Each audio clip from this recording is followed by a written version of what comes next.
Okay. The second poem by Johnson is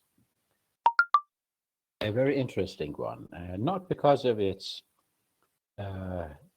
contents, but because of its reactions, or not the reaction of its own, the reactions of people who has responded to that in the modern age.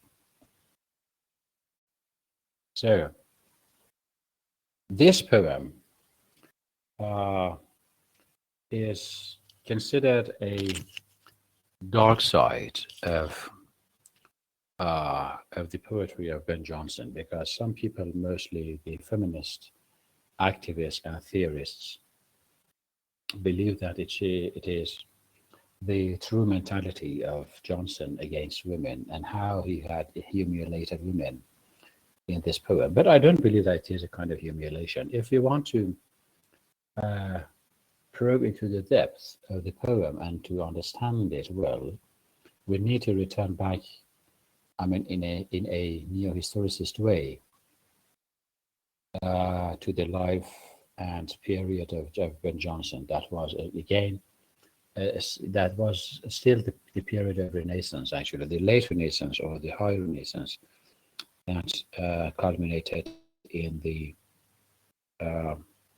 outbreak of the Civil War in England.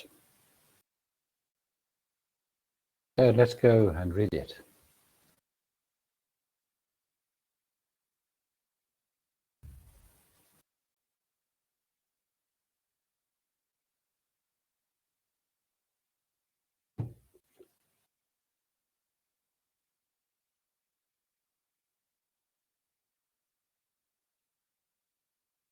Yes.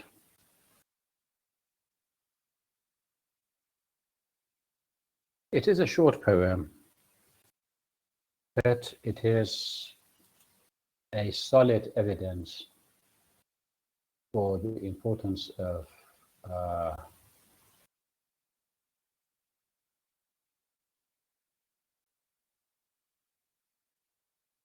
the solid evidence for the ideological, we can say, preferences of Ben Jonson.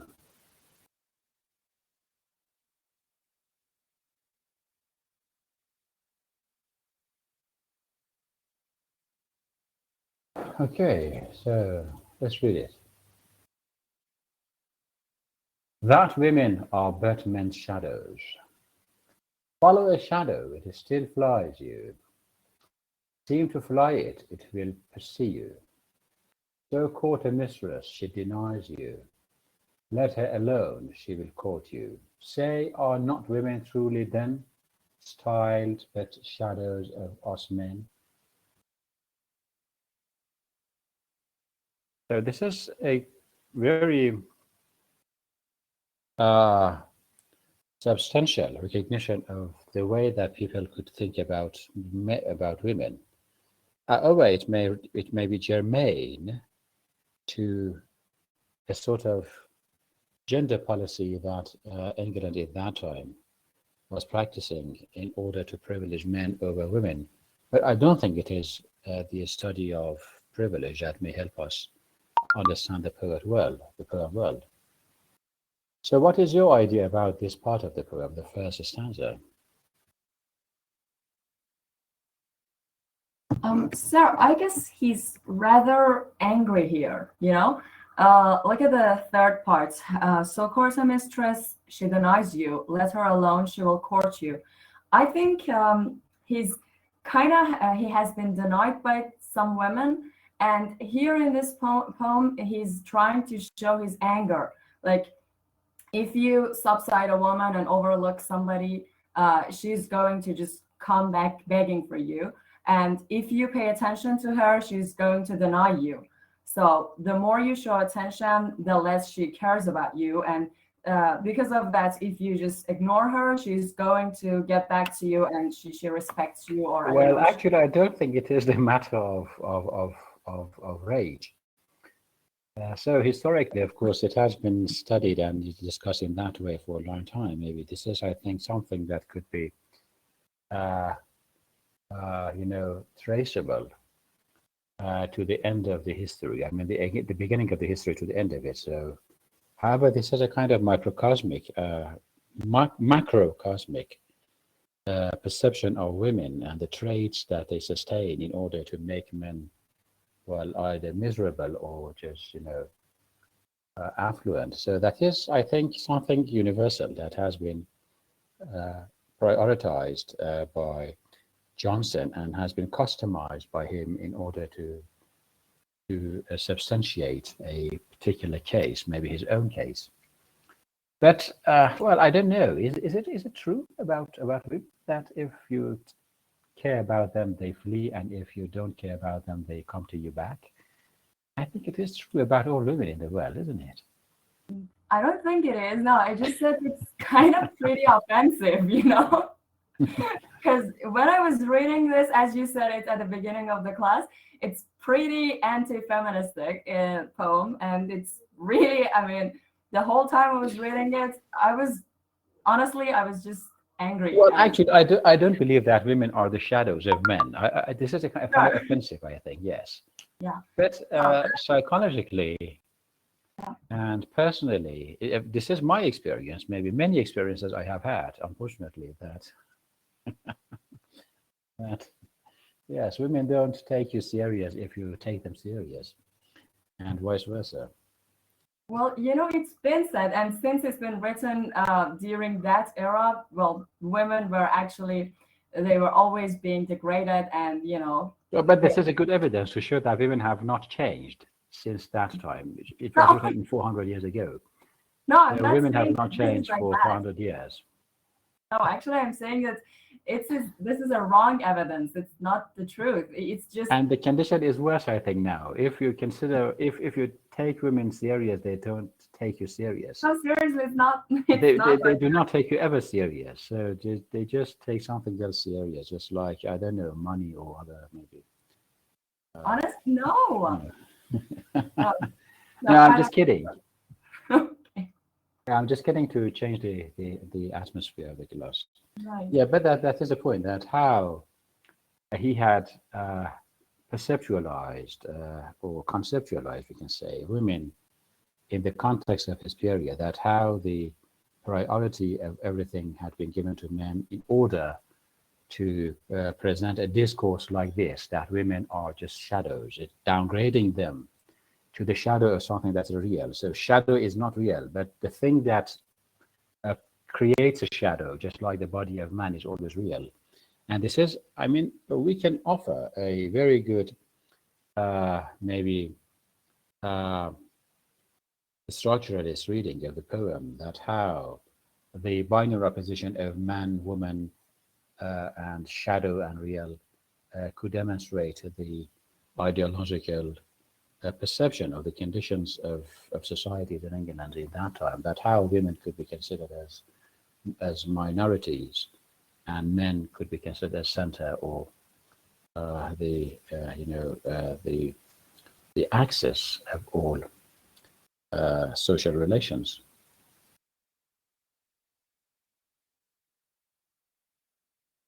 Okay, so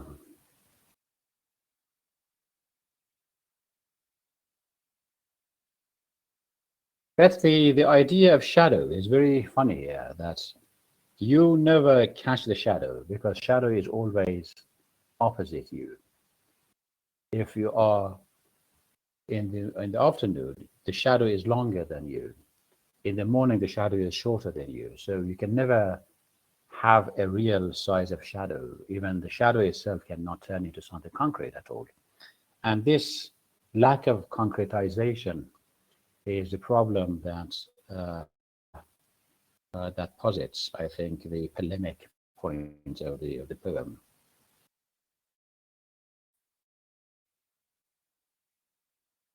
And sir, can we say that this is kind of referring to the part that says women are mirroring man's power? Yes, if we want to shed light on it through the lens of new historicism, yes, it can be like that, to show the power of men and how men can belittle women. However, even if they themselves are ignored by women. So just let's see how the poem goes. Sir, may I add something? Yes. Well, last night I was reading a paper about this piece of poem. It had nice point of view and made me think a bit more. I just wanted to discuss it in the class and wanted to know you and others' ideas about this paper. Well, it is firstly said that this poem is men's inability to portray women well. And then it had this idea that it is the author, it could be a poet, or it could be an autobiographer, whomever, who classifies the reader's mind. When we are just talking about men and women in physics, well, we have some differences, but in soul, we have got no difference. So when the author is discussing that we have to classify the people into two bodies, men and women, we have no other choice to accept ourselves into one of these bodies or classifications. So we have got this, if we accept such a thing, we come to this understanding, we come to this conclusion that we might find some, let's say, inabilities, if we can call them, in each side, in each classification. But if we just, as the author, if we just put up or come up with a lot of sorts of classifications, more than two, we might have this idea that we have some more exact understanding or finding of ourselves to classify ourselves. As the poet is discussing it here,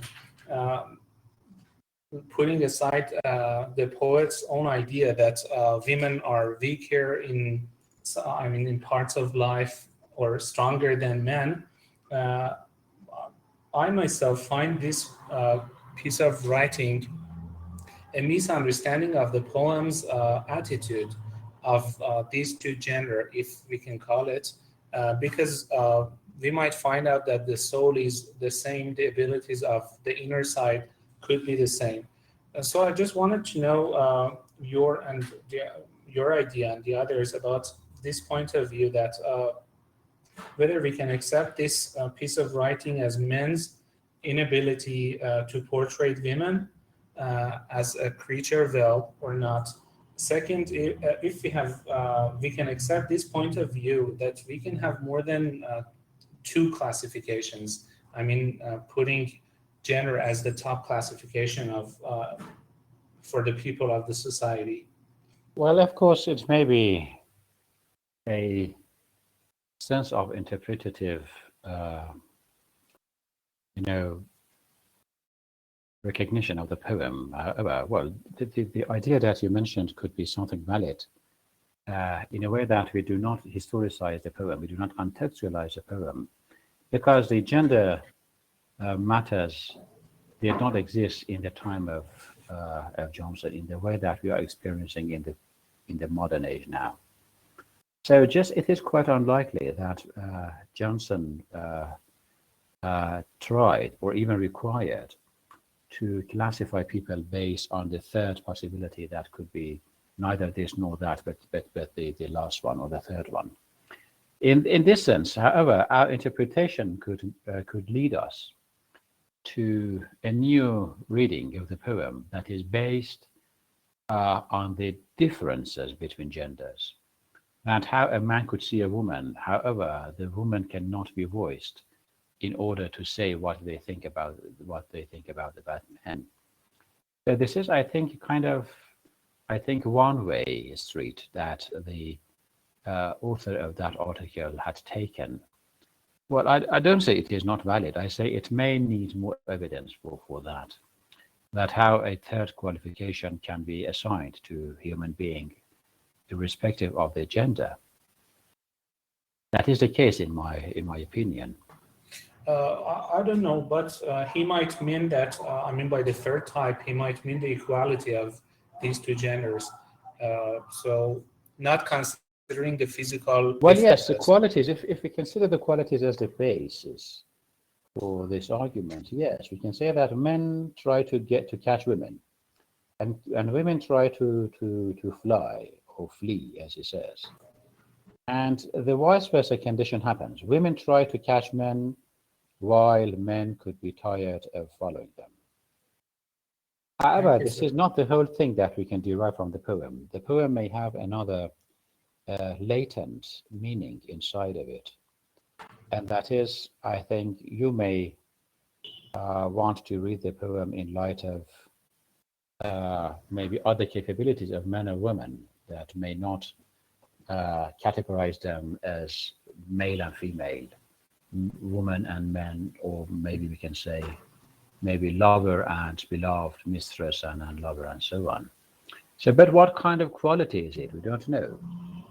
Maybe it could be creativity, that all men and women are the same. Could it be maybe social responses to a variety of changes that happen around them? In that sense, men and women are the same. Could it be social, political, artistic, cultural, and even paternal maybe roles that they can take? We don't know. But yes, if the poem was longer, we could go beyond this maybe classification, as you said. Thank you, sir. You're welcome. And the second stanza. At morn, and even shades are longest, at noon they are or short or none. So men at weakest they are strongest, but grant us perfect, they are not known. Say, are not women truly then styled with the shadows of us men? So what is this stanza? What does it say?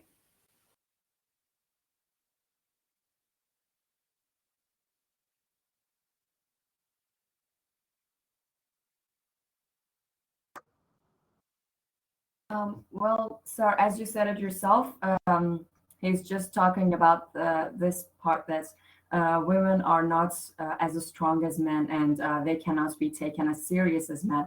But may I interject something? I believe they actually knew actually that women were capable of doing the things men were capable of. They just wanted to refuse accepting it, because if they didn't actually accept this, and if they wanted to give more, I don't know, time to women to show their abilities and stuff, they couldn't be on top of power, and they couldn't actually rule them. So these ways and this kind of language they're using, they just want to keep women degraded, and they don't want to let them bloom. I think it's kind of like that. Well, I don't agree with that word, that term of downgrade, because downgrading is something that may happen somewhere, that there is a conscious or awareness about consciousness or awareness about, for instance, gender equality. However, this consciousness did not exist at the time of Johnson. Johnson lived 400 years ago, and we do not expect people in that period, nowhere in England actually, not in England, just in England, I mean in the world, people did not care about the rights of women at all, because they could understand they had been taught by ideologies and dogma that women are properties of men. This is, I think we should not say that there should be any deliberate, representation of this practice, that how Ben Johnson had tried to downgrade women intentionally. Definitely he has downgraded women. This is a kind of humiliation against women, I know, but it is not conscious. You know what I mean? Yes, I got it. Thanks. Okay, so Fikri. Let me unlock your Fikri.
say it depends on the social performances evaluated. And through reading the poem, we can see that Jones's women suffer by comparison. And unlike Shakespeare's, I think admired her female characters, such as Portia in Merchant of Venice. We see that Jones's female characters are seen as two-dimensional products of his misogyny. I mean, women hating. Yeah, Thank but you, the misogyny of the poem, of course, is blatant, not in tone, but in the treatment, the textual treatment of the subject matter, that is women. So that is a kind of objectifying practice that may give way to a kind of textual and social abuse of women. However, we do not, of course, defend it, nor do we defy it.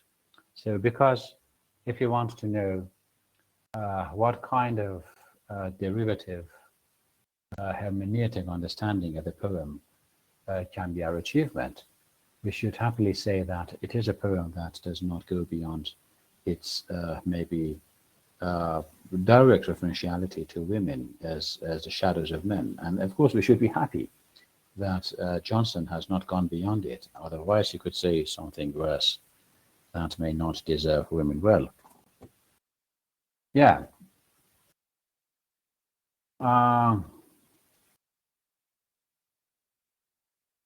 So, but yes, that is time for Zahra Muhammad. I will unlock you.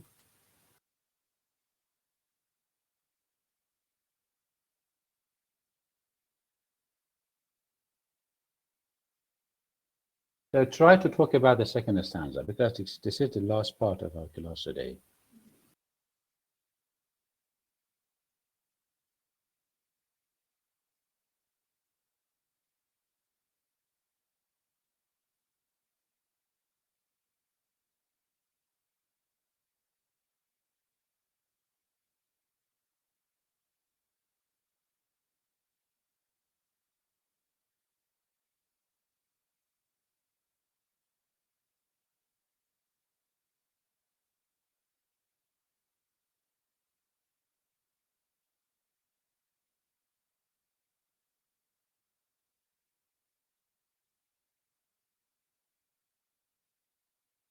Well, that does not refer to women or something else. That means, well, actually, it is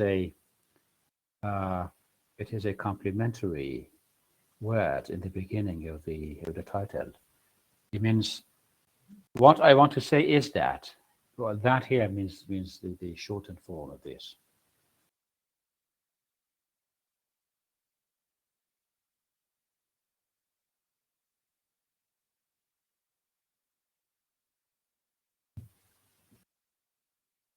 Okay, I think there is something wrong with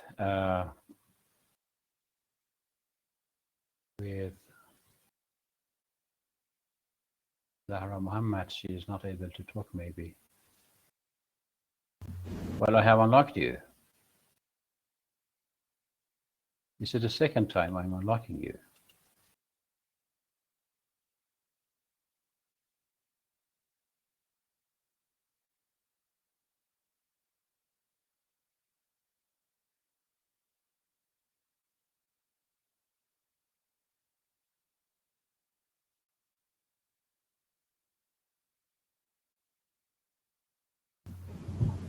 Sir, may I add something before she come? I think she has a problem. Yes. Actually, about my opinion about this poem, I wanted to add something. It comes to my mind that Johnson is saying that women are not predictable, as some people say women are moody. For example, they cannot be a judge because in every second they have one decision. He's referring to this not being predictable. And actually, it's funny that he is somehow forcing the future of the women. Although in that time, as you said, women had not got any power or any social place, but he's saying that women can reach this place. it says that they have a strong power. When he says men are the weakest, they are the strongest, he's saying that they can change, and during the time, maybe in the future, one day, I mean the future for Ben Jonson, I mean today, maybe one day they can change and they can have I mean different things. And about the political view, I can say this shadow we can always we see in movies of the kingdoms and all the realms in the world. We see that a woman is behind in the shadow who is deciding for the man. So maybe because at that time of the Ben Jonson, still the kingdoms have been, maybe he's saying that they have the power, but they do not reveal it. We do not see this, but they have got this power, the women. So how can you align this claim with the second stanza? The second stanza reads, "At morn and even shades are longest. At noon they are or short or none. So men at weakest they are strongest, but grant us perfect they are not but known." What I does say this part mean? it is still talking about this change. I mean, at one time, women can be the most powerful creature, but at the other time, I mean, it is talking about the women who are clever. They are not, they do not reveal their plans for the men.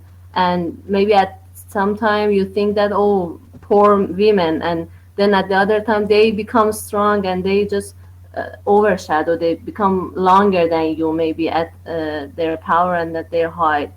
I'm saying that he is afraid, he's frightened of women, maybe. I'm not sure. But what about that line? I mean, so men at weakest they are strongest, but grant us perfect they are not known.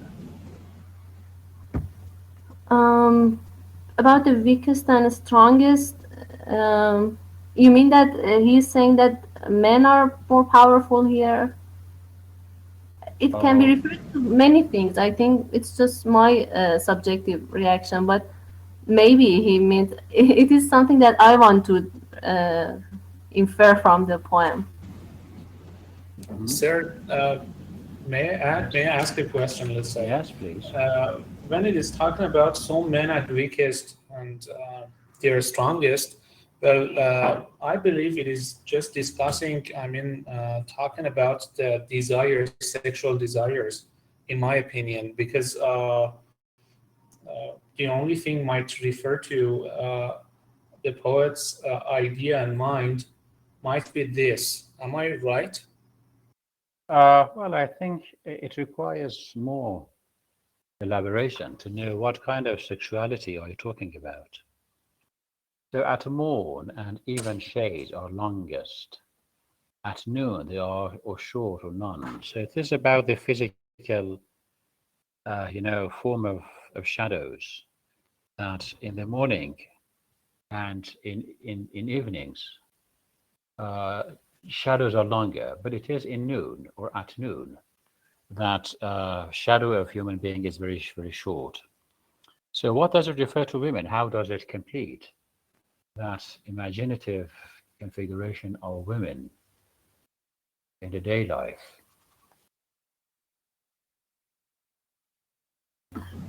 Sir, is it talking about the age? I mean, women are at some time, they are young, they have children, and they become weak. I mean, is it the age process, the shadow So changing? if it is related to age, how can you explain the evening shadow? It could be true maybe about the morning, but not about the evening. It is vice versa. I think the dawn in the evening is the first. It's the start of a woman. Maybe, I don't know. But what about the third line? So men at weakest, they are strongest. Maybe as Miss Nekunam said, this is all referring to men. Maybe here Ben Jonson in the second stanza is just talking about the men. So how come? What do you mean? I mean, if he's not referring to women, but in my opinion, I thought that he's saying that when men are weakest, women are the strongest. What time is it? What is that time? Men are the weakest, and women have the most in the evenings when the shadows become long. So, and After. women are happy and strong in the morning and in the evening, and men are just exhausted. After the work, maybe they come back to home. They are, Yes, it could be one of the two interpretations. yeah. But But grant us perfect, they are not known. What does Sir, that line mean? could it refer to the stages of life? For example, the childhood of a baby, which the presence of a mother is clearly, mentioned and seen. But the Middle Ages might not refer to a woman as a mom or wife or something a lot. But how does it compare with the image of the man that is short? Well, the man is strong, but the idea of the shadow of woman is short. Yes, you're right. No, it doesn't make sense, I think.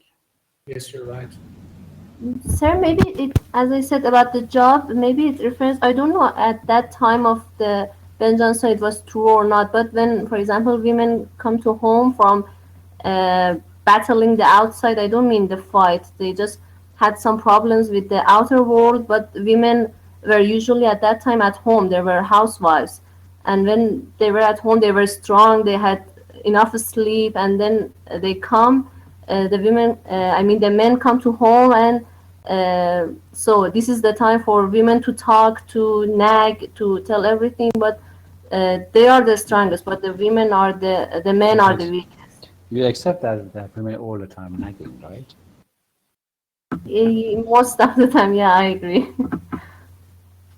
Because we don't have anyone to speak when the men are not here, but when they come, we just want to speak.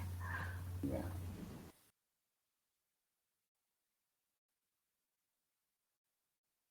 Any ideas? So this poem is open to interpretation. Tell me your ideas. We have very few minutes.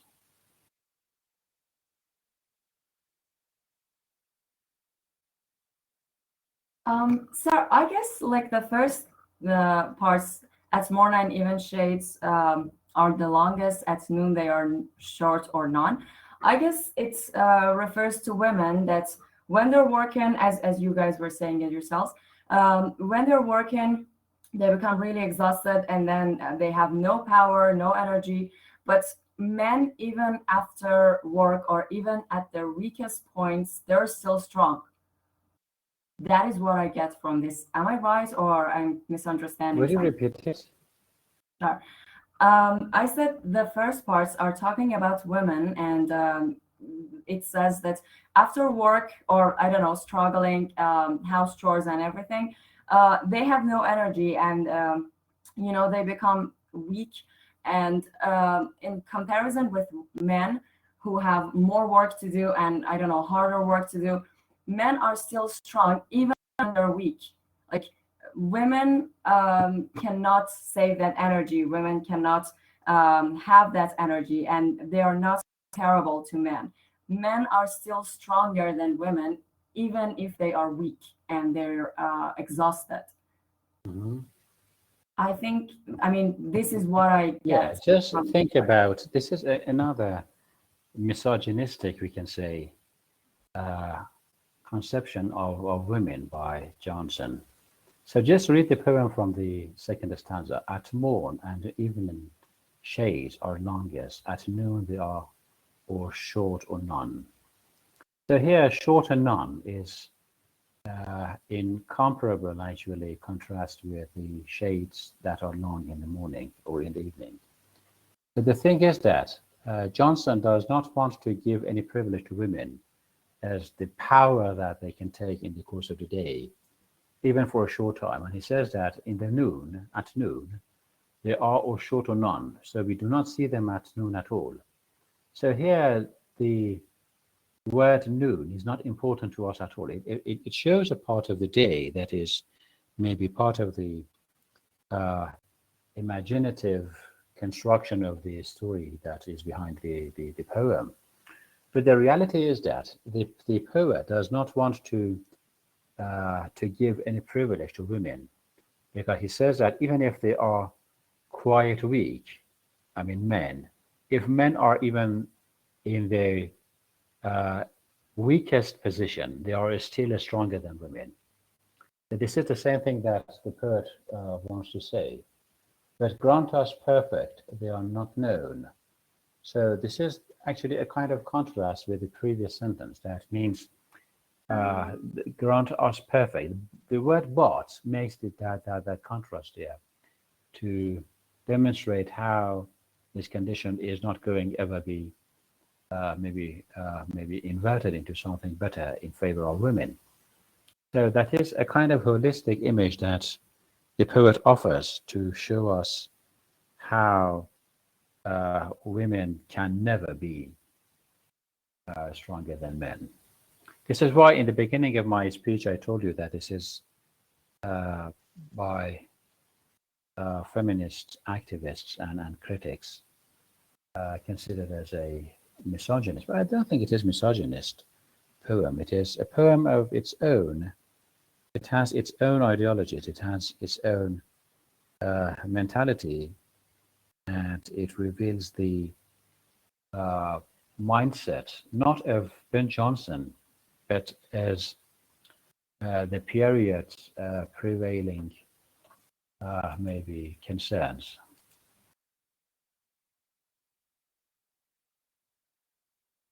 I don't think it is offensive. What do you mean by offensive, Ms. Nekuna?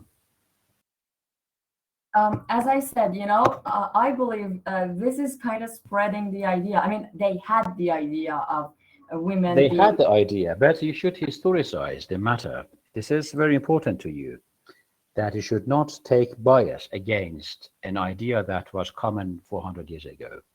But it actually stopped women from having any ideas, When there's something out there and poets and, I don't know, artists, they talk about it and they kind of give a lot of attention to it.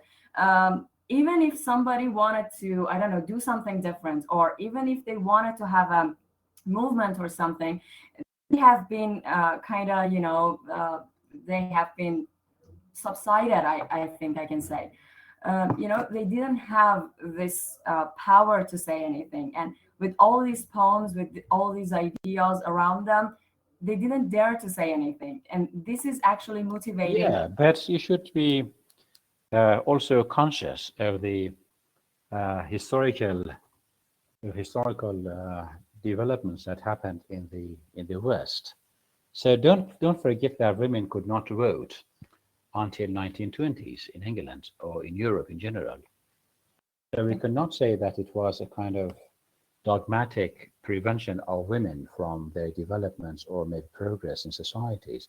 It was an ideology that had been established maybe since the emergence of Christianity, at least in Europe. So we know that compared with those ideological suppressions of women that would be supported by the dogma of Christianity, in other countries, women had better conditions, just like those in Islamic countries, in Iran or in other countries. So, but we do not know that what kind of approach Johnson was going to sustain to show us the condition of women in his period. However, this poem could be a good one. But you know that even in other poems by John Donne, by Ben Jonson, Andrew Marvell, and even Milton, you can see that women are highly esteemed by men. So this is only a poem that you should not allow it to maybe motivate you or to provoke you against its offensiveness. So this is not offensive. You should just accept the poem in the way that it is and you should know what poem it is, because it is not a lyric, it is not an ode, it is not a sonnet, it is just a poem. Definitely, this poem is very important to us in terms of its social and historical background, to show us how people in the age of